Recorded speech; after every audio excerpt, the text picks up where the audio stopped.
I asked somebody from Kenya Power. Kamĩtĩ ĩno ĩrĩa ĩtongoragio nĩ mũikarĩri gĩtĩ David Gĩkaria nĩ yendire kũmenya makinya marĩa ministry ĩno ĩgathĩkĩte na nĩguo gũthaitĩra kĩhora gĩa thitima ta kĩrĩa kĩrĩga kuonekana kĩambĩrĩria-inĩ kĩa mweri ũyũ na kũgagaia bũrũri.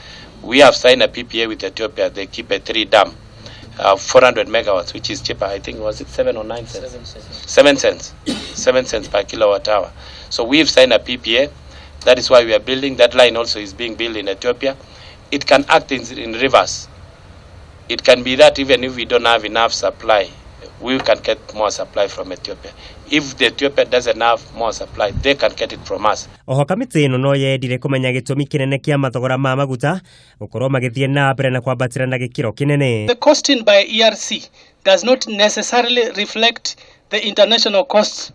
If you see internationally, the crude oil prices had come down up to $30 per barrel. Right now, as we are talking, it's about $60 per barrel. And it's a worldwide, you can't do anything on that. So there is an upward trend in terms of the fuel cost charges. And that only affects our operation in terms of the thermal power plants, which we are running. We are running one in Moroni.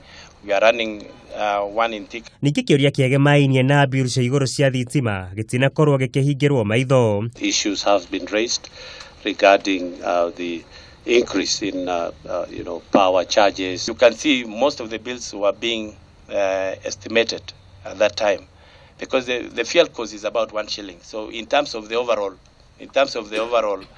tariff, it will be more, it will be negligible. Augĩte ningĩ kwa ihinda rĩa mweri ũmwe ũkĩte nĩ mekwambĩka mĩhang'o ya ũtambia wa thitima cia raithi icagi-inĩ thĩinĩ wa ikereka rĩa kana, tabarĩra ĩrĩa augĩte ĩkũhũthĩra kĩmanjĩka gĩa ciringi birioni 15.